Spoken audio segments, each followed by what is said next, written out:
Buongiorno, benvenuti alla TG Sicilia. Le principali notizie.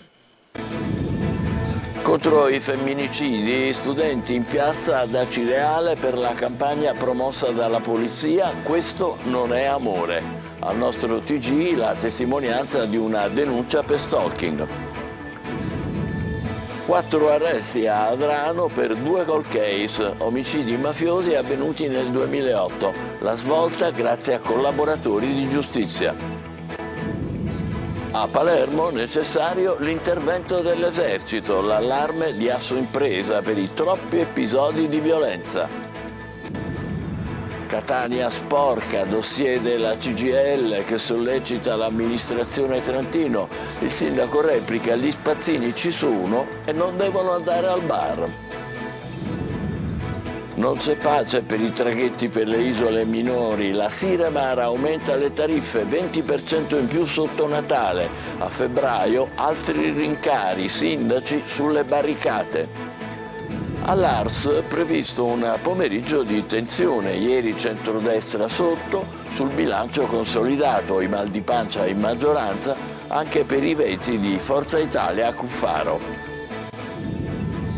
Nata a Catania una falegnameria sociale, 50 adolescenti protagonisti, con la bellezza e il fare si combattono concretamente la povertà educativa e l'abbandono scolastico. Calcio, Catania in campo al Massimino contro Crotone per gli ottavi di finale della Coppa Italia di Serie C. Sarà turnover, Michele Zeoli entra nello staff della prima squadra.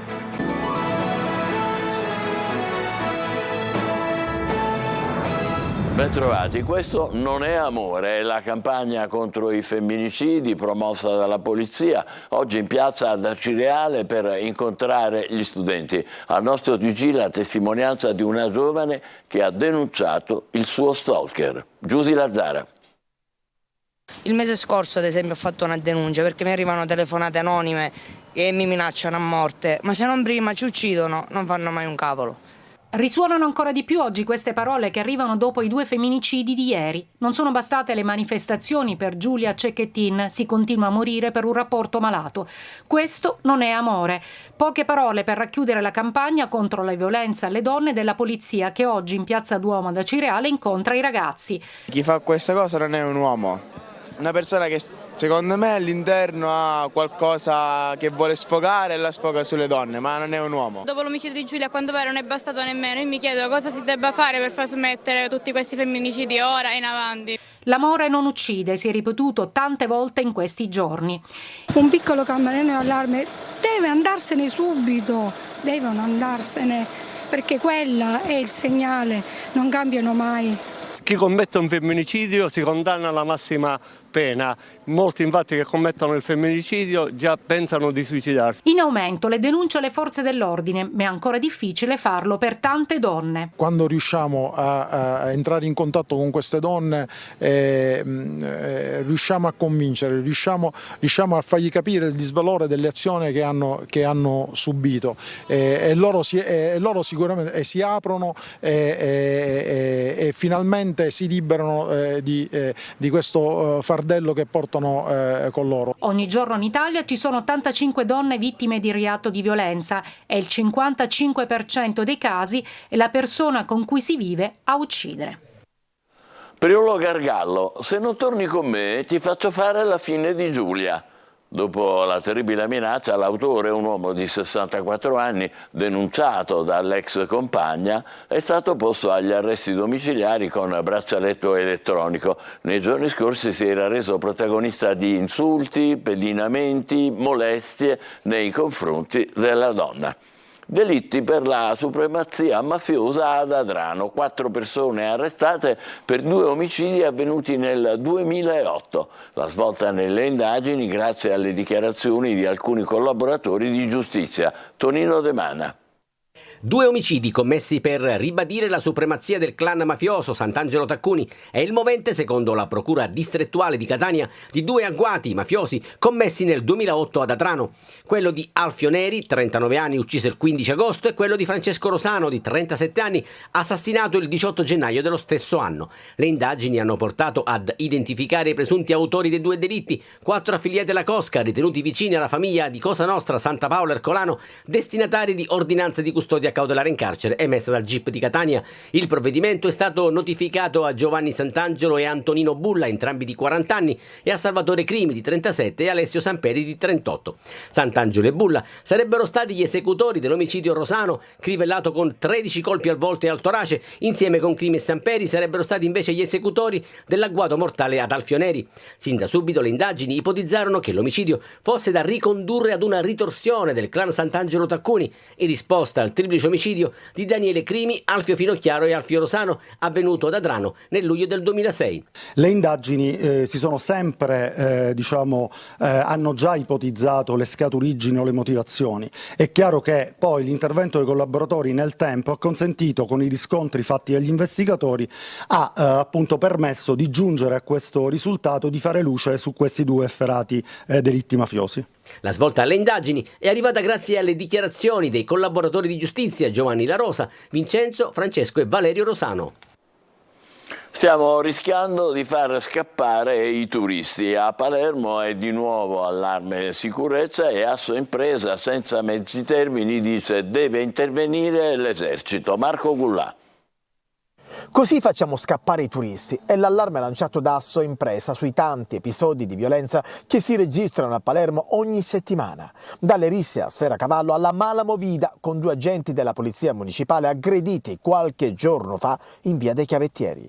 Il timore dell'associazione di categoria è che tutti questi episodi possano incidere sul flusso turistico in vista del periodo natalizio. La Sicilia e Palermo si sta giocando il proprio futuro sul tema turistico e vogliamo diventare attrattivi, vogliamo diventare una destinazione turistica, però dobbiamo assolutamente fare i conti con quella che è la sicurezza del nostro territorio e quindi questo naturalmente potrebbe anche scoraggiare flussi turistici in previsione del Natale o del Capodanno. Episodi di violenza che secondo Assoimpresa sono collegati alla mala movida. Assistiamo ogni sera ormai a episodi di fiumi di alcol dopo le 10 di sera, risse, droga, fuochi d'artificio tutte le notti, e dopo mezzanotte assistiamo a episodi di criminalità ancora più spinta, come furti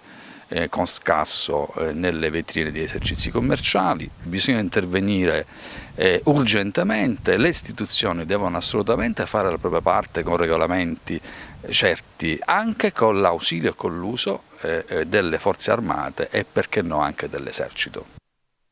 E sempre a Palermo confiscati i beni per 300.000 euro a Giovan Battista Calabria, 54 anni, beni accumulati dall'uomo in maniera illecita fingendosi finanziere.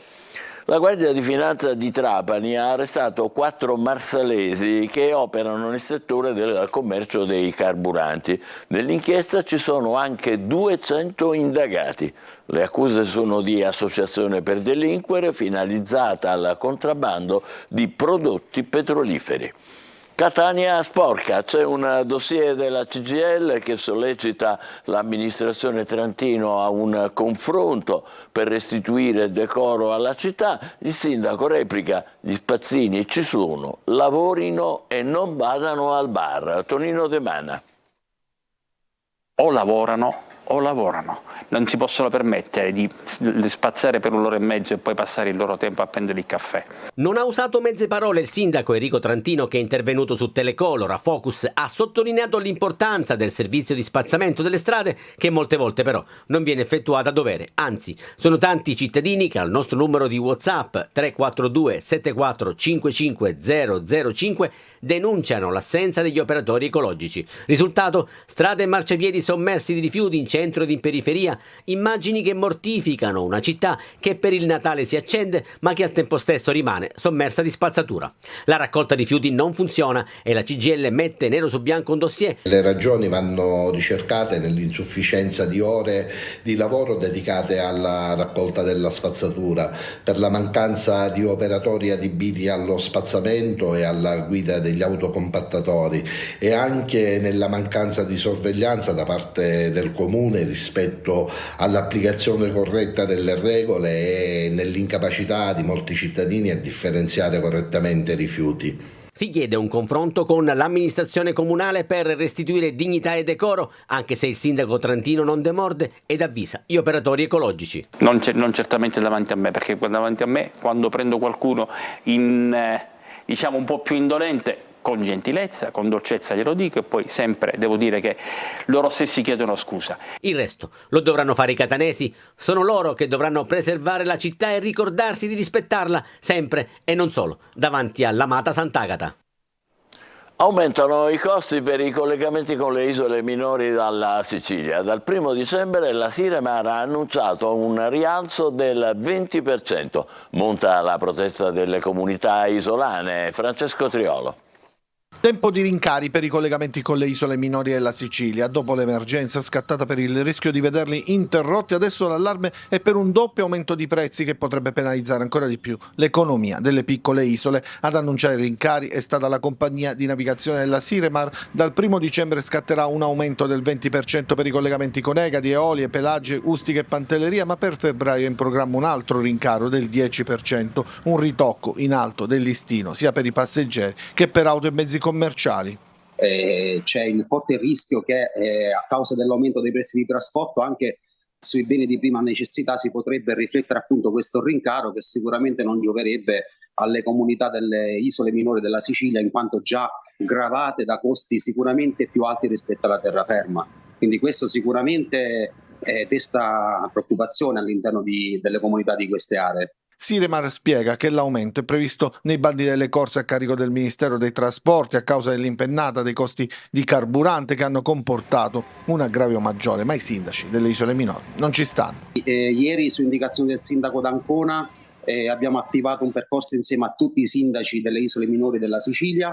Abbiamo chiesto una convocazione, i sindaci delle isole minori della Sicilia hanno chiesto una convocazione urgente al Ministero dei Trasporti per trovare insieme un percorso che sia sostenibile per la società di navigazione, ma anche per le economie fragili di queste isole e dei cittadini che ci abitano.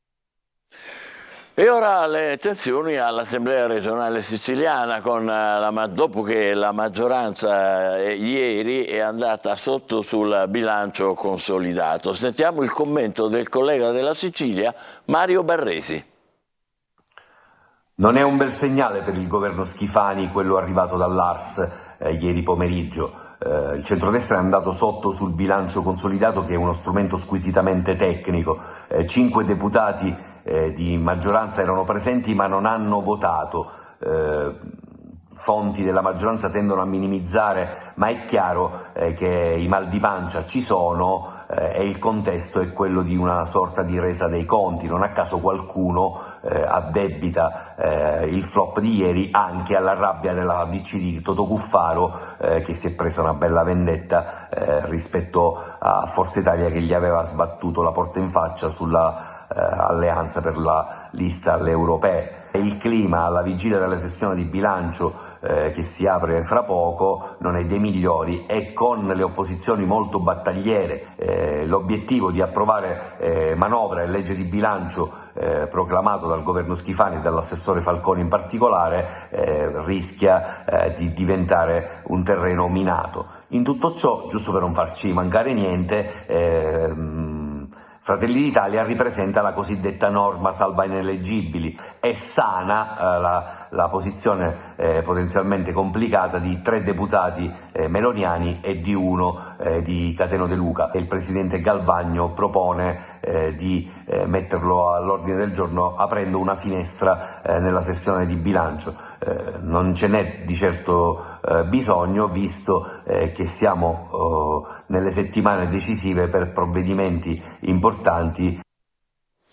Vedremo dunque che cosa capiterà all'Ars nel pomeriggio. Sono previste altre tensioni. Adesso cambiamo argomento: combattere la povertà educativa attraverso la bellezza e il fare. Nel quartiere Cappuccini di Catania 50 adolescenti sono coinvolti. Emanuela Corsi.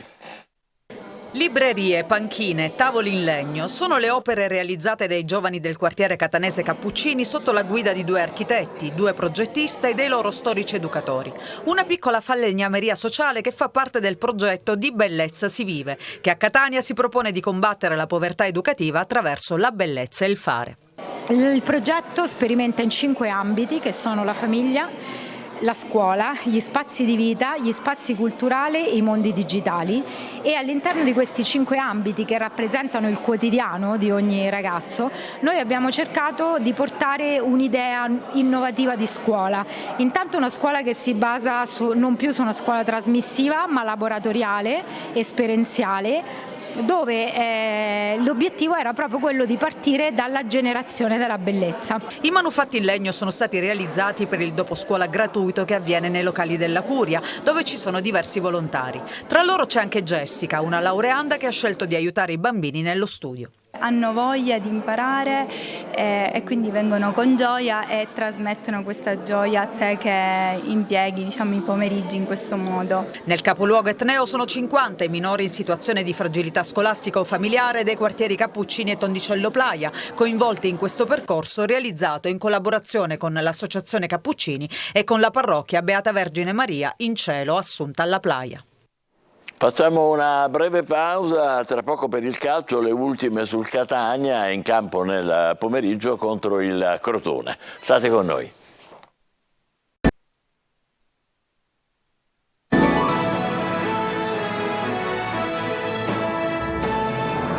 Eccoci di nuovo insieme con il calcio. Catania in campo alle 18:30 per la gara contro il Crotone, valida per gli ottavi di finale della Coppa Italia di Serie C. Una sfida con tanti assenti e turnover obbligato da entrambe le parti. Francesco Triolo.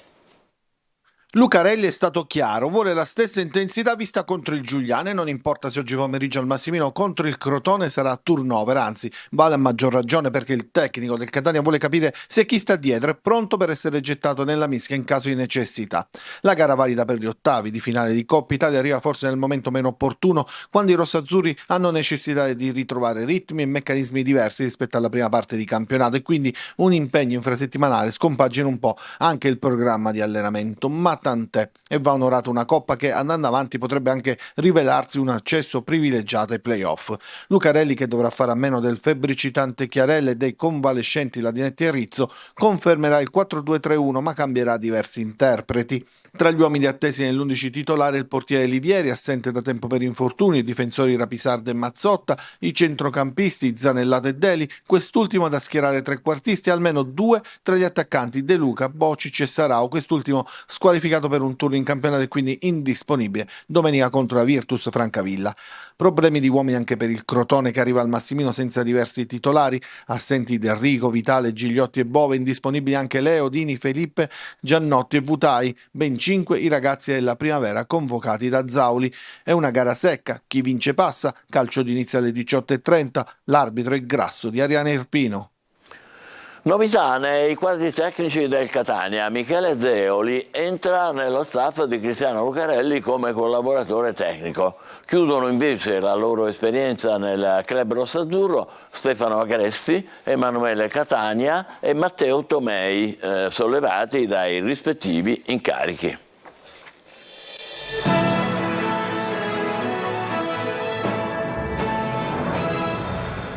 Ancora commossi per il femminicidio di Giulia, ecco la sconvolgente notizia di altre 2 donne uccise in un solo giorno ieri, entrambe con inaudita ferocia. Ad Andria una moglie finita a coltellate davanti ai figli, a Salsomaggiore un'altra donna massacrata dal coniuge con furia a colpi di cricket malgrado i tentativi di una giovane carabiniera fuori servizio.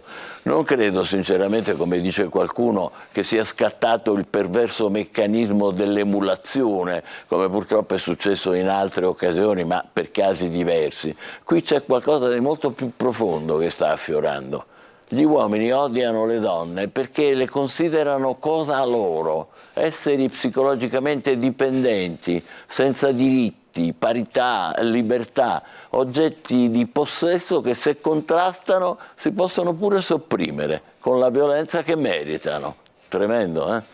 Ecco perché in questa situazione che lascia senza fiato sono sacrosante le iniziative che abbiamo visto poco fa, quelle di stamane ad Acireale, ce ne vorrebbero tante altre, provincia per provincia, perché adesso è chiaro, le manifestazioni delle donne, pure necessarie, non bastano. Il punto siamo noi uomini, da punire severamente, certo, ma prima da educare sui banchi di scuola, da rieducare in famiglia, negli incontri pubblici, in TV, negli spettacoli, nei film, nelle intimità dei colloqui con psicologi e psicanalisti, ma anche nelle chiacchiere tra noi, pure al bar.